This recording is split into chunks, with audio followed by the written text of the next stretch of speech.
Hi everybody, I hope you're all well. Thanks again to all my subscribers, and please like, share, comment on the video. This video is about a very multi-talented man, a very interesting man, a man who I was lucky enough to become friends with for the last sort of 8 or 9 years of his life, and a man who is a true legend in my eyes, a legend in the fight game, a legend in London, respected by everyone. This is about Dave Legeno. So 2014 I got a phone call from my friend Eamon O'Keefe to tell me that Dave Legeno had passed away, and I was initially devastated, shocked. He'd passed away in Death Valley in USA.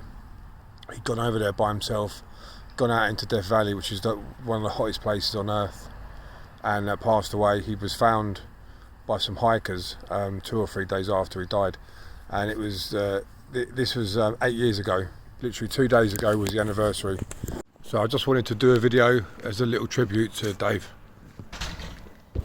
Dave was a doorman, he was a debt collector, he was a wrestler in the early days in London. He worked with a good friend of mine, Manny Clark, who did the doors together.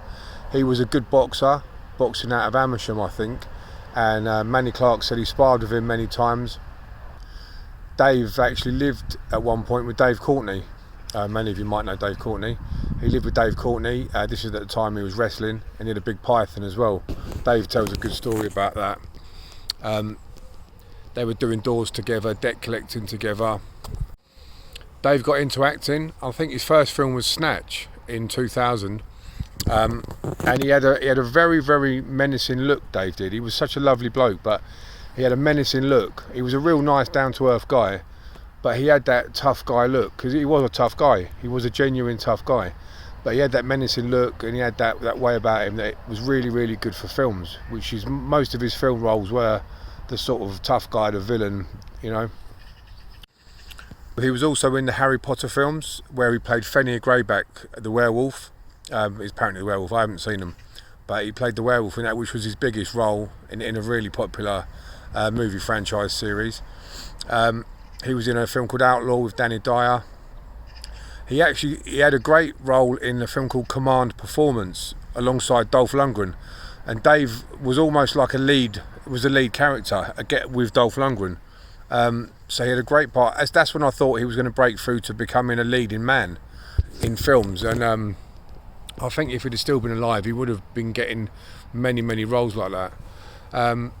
There's a brilliant little short film, which I'm going to put a picture on now, which really shows Dave's personality and character. I think it's called The Cage Fighter, but I'll put the post up here, and it's really good to watch if you click on the YouTube link, and it's really funny, and it really shows Dave. It's pretty much what Dave is like. It is Dave being himself, but it's really funny. So I'll put the link on for that. Now, what I love about Dave was he's so multi-talented.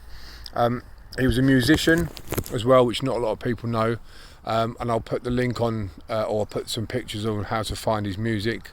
He had a sort of country style, American type country style, which I really enjoyed. He gave me his DVD, and I really enjoyed it.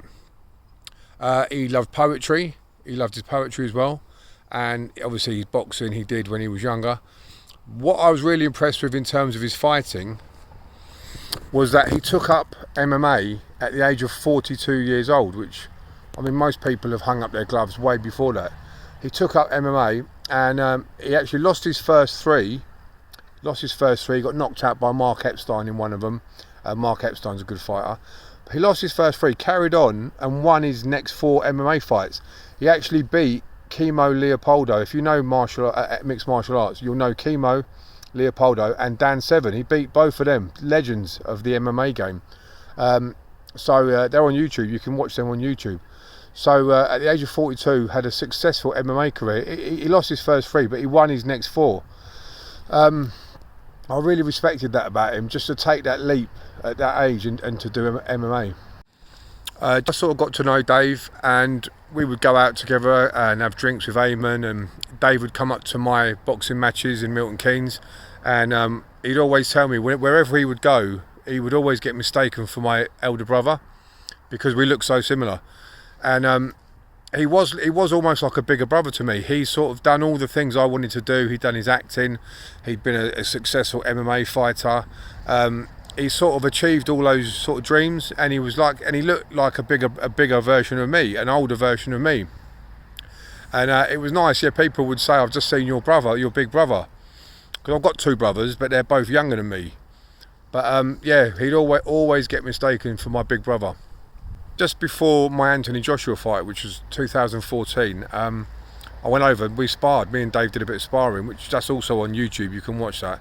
But he tore his bicep right at the start, but he carried on and we sparred. But what happened during the fight, Dave had been telling me, "Matt, whatever you do not bend forward and look at the floor when you're fighting AJ." And exactly what he told me not to do, I did. And AJ caught me with that uppercut and broke my eye socket. So I didn't really want to ring Dave up, because I felt like I'd let him down by doing the one thing he advised me not to do. So I never spoke to him. This is what the very sad part of it for me as well, is I never spoke to him after the AJ fight, and because of that reason, and he passed away 2 months later.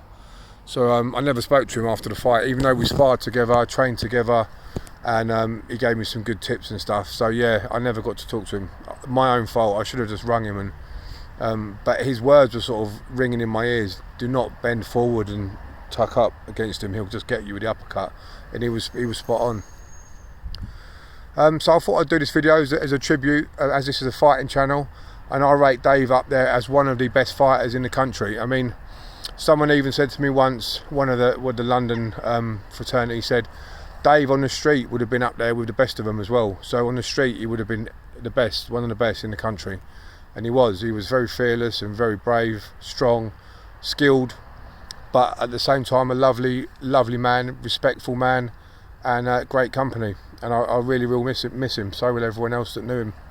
But yeah, thank you everyone for watching, and if you like the video, please comment and please subscribe. Thank you.